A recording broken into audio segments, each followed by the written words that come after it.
On the 13th day of the 12th month, the month of Adar, the edict commanded by the king was to be carried out.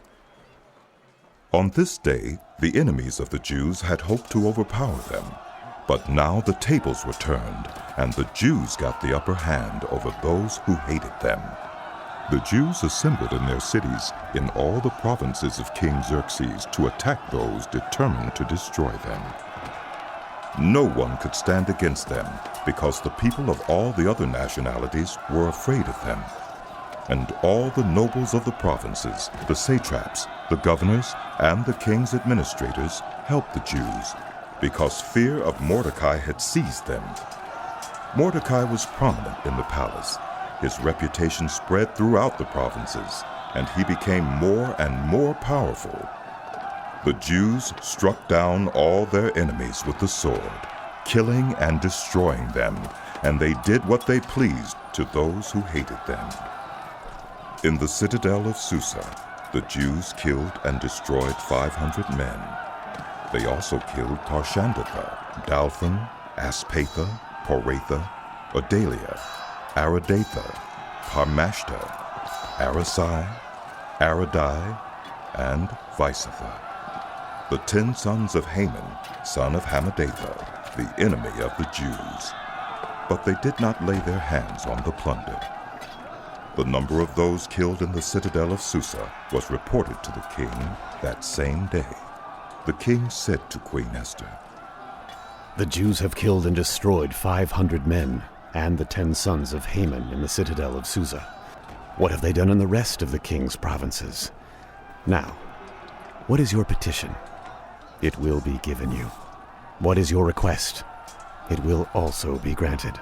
"If it pleases the king," Esther answered, "give the Jews in Susa permission to carry out this day's edict tomorrow also, and let Haman's 10 sons be impaled on poles." As you say. So the king commanded that this be done.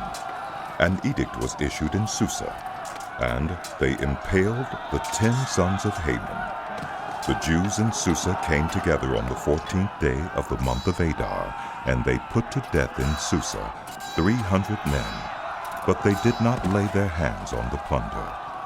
Meanwhile, the remainder of the Jews who were in the king's provinces also assembled to protect themselves and get relief from their enemies.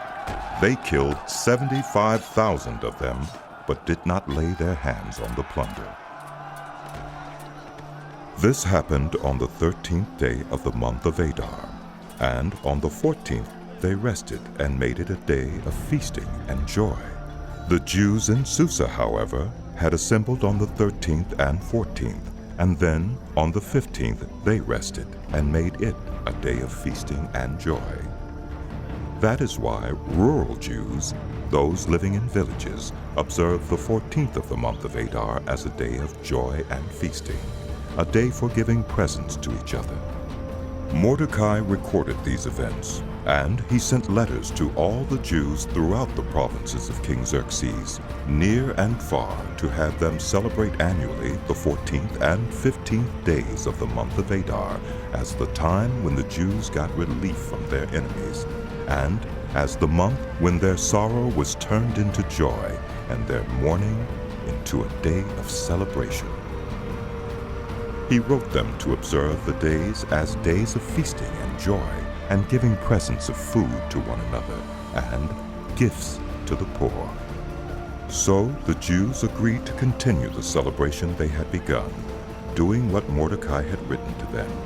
For Haman, son of Hammedatha, the Agagite, the enemy of all the Jews, had plotted against the Jews to destroy them, and had cast the pur, that is, the lot, for their ruin and destruction. But when the plot came to the king's attention, he issued written orders that the evil scheme Haman had devised against the Jews should come back onto his own head, and that he and his sons should be impaled on poles. Therefore, these days were called Purim, from the word pur. Because of everything written in this letter, and because of what they had seen and what had happened to them, the Jews took it on themselves to establish the custom that they and their descendants and all who join them should without fail observe these 2 days every year in the way prescribed and at the time appointed. These days should be remembered and observed in every generation, by every family, and in every province, and in every city. And these days of Purim should never fail to be celebrated by the Jews, nor should the memory of these days die out among their descendants. So Queen Esther, daughter of Abihail, along with Mordecai the Jew, wrote with full authority to confirm the second letter concerning Purim. And Mordecai sent letters to all the Jews in the 127 provinces of Xerxes' kingdom, words of goodwill and assurance, to establish these days of Purim at their designated times, as Mordecai the Jew and Queen Esther had decreed for them, and as they had established for themselves and their descendants in regard to their times of fasting and lamentation.